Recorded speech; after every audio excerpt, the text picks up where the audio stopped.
আলিস আল ইসলাম একজন right arm mystery spinner, যাকে আমরা মাঝে মধ্যে বলি সুনীল নারায়ণের বোলিং কপি করে, মাঝে মধ্যে বলি সিকান্দার রাজার মতো বোলিং করার চেষ্টা করে, যে বল বডির পেছনে রেখে বল করে, যে এবার বিপিএলে কুমিল্লা ভিক্টোরিয়ান্স হয়ে খেলেছিল, দুর্দান্ত বল করেছে। পরবর্তীতে ঢাকা লিগে ভালো পারফরমেন্স করে জাতীয় দলে সুযোগ পেয়েছিল, কিন্তু ইনজুরির কারণে শ্রীলঙ্কা সিরিজে সে খেলতে পারেনি।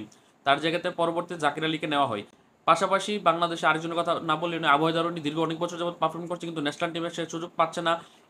মাঝখানে গেল 2 বছর পারফর্ম করতে পারেনি, কিন্তু এবছর Dhaka premier league plus Bangladesh premier league BPL এসে পারফরমেন্স করেছে। কিন্তু তার এখন ন্যাশনাল টিমে যাওয়ার আগে তার আরও একটি পরীক্ষার জন্য তাকে বাংলাদেশ টাইগার্সে বা বাংলাদেশ এ দলের ক্যাম্পে রাখা হয়েছিল।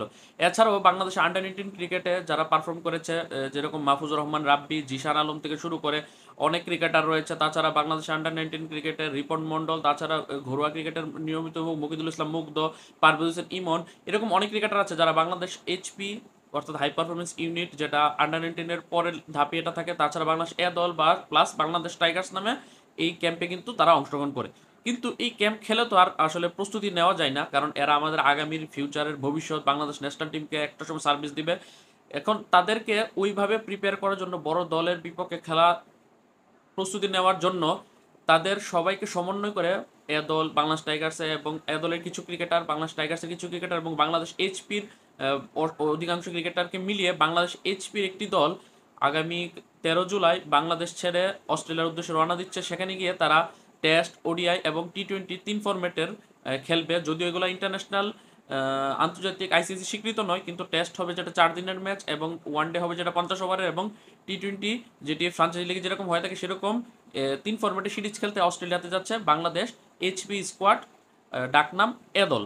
এই দলটি সেখানে গিয়ে বাংলাদেশ প্রথমত দুটি 4 দিনের ম্যাচ খেলবে পাকিস্তান এ দলের বিপক্ষে, যাকে পাকিস্তান শাহিনস বলে তারা ডেকে থাকে। তারপর বাংলাদেশ এই এইচপি স্কোয়াডটি পাকিস্তান শাহিনস এবং অস্ট্রেলিয়ার নর্দার্ন টেরিটরির একটি দলের বিপক্ষে ত্রিদলীয় একটি ওয়ানডে টুর্নামেন্ট খেলবে, যেখানে দুটি ওয়ানডে ম্যাচ খেলবে 50 ওভারের।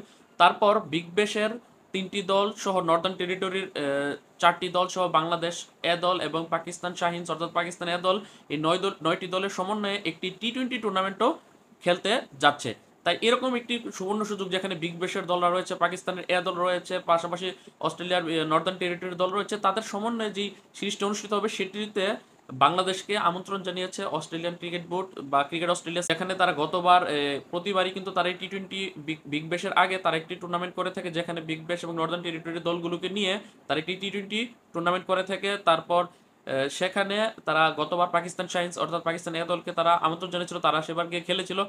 এবার বাংলাদেশকে আমন্ত্রণ জানিয়েছে এবং বাংলাদেশ দলও এটাকে খুবই সিরিয়াস নিয়েছে, যে 9 দলের টি-20 টুর্নামেন্ট বাংলাদেশ সহ সেটিতে তো বাংলাদেশ অংশগ্রহণ করবে, প্লাস বাংলাদেশ নর্দার্ন টেরিটরির ওই দলটির বিপক্ষে এবং পাকিস্তান এ দলের বিপক্ষে একটি ওয়ানডে ত্রিদলীয় সিরিজ খেলবে, যেটি অ্যারেঞ্জ করে দিচ্ছে অস্ট্রেলিয়া ক্রিকেট বোর্ড। পাশাপাশি বাংলাদেশ পাকিস্তান এ দলের বিপক্ষে 2 ম্যাচের একটি 4 দিনের ম্যাচও খেলবে। এবং এই সিরিজটি খেলতেই আগামী 13 জুলাই বাংলাদেশের এইচপি স্কোয়াড অর্থাৎ ডাকনামে এ দল অস্ট্রেলিয়ার উদ্দেশ্যে রওনা দিবে, যেখানে 14 জুলাই বাংলাদেশ সেখানে গিয়ে পৌঁছে। তারপর 19 জুলাই থেকে বাংলাদেশের মূল টুর্নামেন্ট শুরু হবে। 19 জুলাই থেকে 22 জুলাই পাকিস্তান শাহিনসের বিপক্ষে প্রথম 4 দিনের ম্যাচটি খেলবে। তারপর 3 দিন বিরতির পর 26 জুলাই থেকে 29 জুলাই খেলবে দ্বিতীয় 4 দিনের ম্যাচ, অর্থাৎ দুটি টেস্ট ম্যাচ খেলবে। তারপর 2 দিন বিরতির পর বাংলাদেশ খেলবে ত্রিদলীয় সেই ওয়ানডে সিরিজটি, যেটিতে খেলবে নর্দার্ন টেরিটরি, বাংলাদেশ এ দল এবং পাকিস্তান শাহিনস অর্থাৎ পাকিস্তান এ দল। সেই ত্রিদলীয় সিরিজে বাংলাদেশ 2টি ম্যাচ খেলবে। প্রথম ম্যাচটি খেলবে 1 আগস্ট, তারপর দ্বিতীয় ম্যাচটি খেলবে আগামী 6 আগস্ট। তারপর এই ত্রিদলীয় সিরিজটি শেষ হওয়ার পর বাংলাদেশ খেলবে ওই 9 দলের অংশগ্রহণ, বাংলাদেশ 9 দলের অংশগ্রহণে একটি টি-20 টুর্নামেন্ট, যেখানে বাংলাদেশ প্রথম রাউন্ডে 6টি ম্যাচ খেলবে, যেখানে বাংলাদেশ খেলবে নর্দার্ন টেরিটরি, পাকিস্তান শাহিনস, তারপর বিগ ব্যাশের 3টি দল এবং নর্দার্ন টেরিটরির আরও একটি দলের বিপক্ষে। যেই ম্যাচগুলো বাংলাদেশ খেলবে অস্ট্রেলিয়াতে 11 August, 12 August, 14 August, 15 August, 16 August এবং 17 আগস্ট।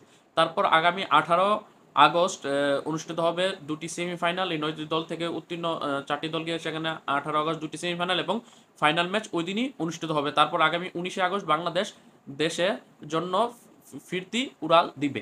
এই 14 জুলাই থেকে 19 আগস্ট পর্যন্ত প্রায় 35 দিনের এই সফরে বাংলাদেশের 3টি ফরম্যাটের জন্য আলাদা স্কোয়াড ঘোষণা করা হয়েছে, অর্থাৎ দুটি 4 দিনের ম্যাচের জন্য 15 সদস্যের স্কোয়াড, তারপর দুটি ওয়ানডে ম্যাচের জন্য স্কোয়াড ঘোষণা করা হয়েছে আলাদা, এবং 9 দলের যে টি20 টুর্নামেন্ট সেটির জন্য বাংলাদেশের আলাদা একটি স্কোয়াড ঘোষণা করা হয়েছে, যেখানে বেশিরভাগই এইচপি স্কোয়াড, অর্থাৎ যারা আন্ডার 19 ধাপটা পেরিয়ে আন্ডার 19 বিশ্বকাপের ধাপটা পেরিয়ে যারা উপরে উঠেছে, আন্ডার 23 ক্রিকেটাররা সেখানে থাকবে। পাশাপাশি বাংলাদেশ এ দলের কিছু ক্রিকেটার যারা এখন পর্যন্ত ন্যাশনাল টিমে ওই সুযোগ পায়নি ওইভাবে, তাছাড়া ন্যাশনাল টিমেরও কিছু ক্রিকেটার খেলবে, পাশাপাশি বাংলাদেশ টাইগার্সেরও কিছু ক্রিকেটার খেলবে, যার কারণে এটাকে সরাসরি বাংলাদেশ এ দল বলা যাচ্ছে না, বাংলাদেশ এইচপি স্কোয়াডই বলা চলে। এবং এই 3 ফরম্যাটের জন্য নেতৃত্ব দিবে টেস্ট ফরম্যাট, অর্থাৎ 4 দিনের ম্যাচে নেতৃত্ব দিবে মাহমুদুল হাসান জয়, যে আমাদের টেস্ট দলের নিয়মিত সদস্য।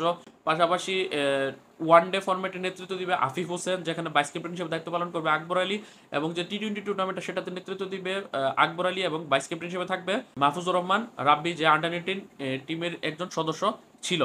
যদি আমি শর্ট করে বলি যে কারা কারা এখানে খেলছে, সেখানে টেস্ট ফরম্যাটে সাদমান ইসলাম অনিক রয়েছে, তাছাড়া মাহমুদুল হাসান জয়, পারভেজ হোসেন ইমন, তাছাড়া রয়েছে সাদাত হোসেন দীপু, মুকিদুল ইসলাম মুগ্ধ, রিপন মন্ডলের মতো ক্রিকেটার রয়েছে।